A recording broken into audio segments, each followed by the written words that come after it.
Prior to the pandemic, the start of the weekend would mark the busiest time for burial service providers. During these COVID times, however, every day feels like a Saturday, and Saturdays are even more unimaginable as more funerals are scheduled to take place.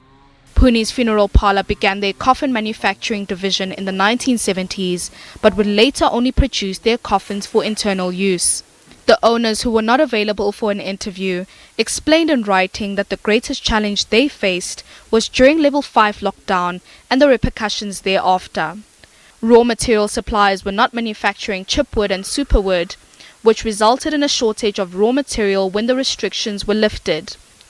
AFBOB Funeral Service found an innovative and cost-effective way of storing bodies, especially under such pressure.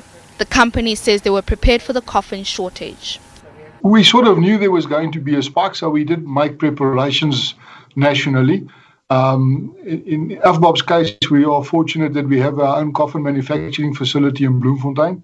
So we did increase the volumes of stock at our branches nationwide. The container originally started as part of our disaster recovery program. So, we do planning. We work with many councils as well.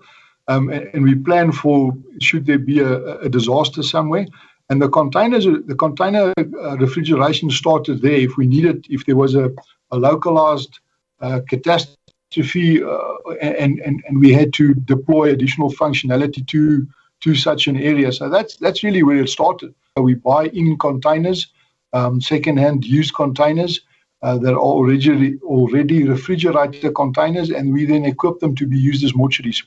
19 of them distributed around the country at the moment. We are also busy equipping more of these containers so that we can increase that capacity.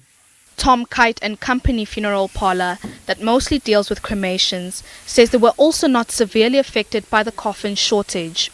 However, the business has faced a number of challenges since the first wave, brought on by the uncommon burial method. When it comes to cremation, we do have a bit of a tackle there. We make use of the Bromfontein and the Brixton crematorium.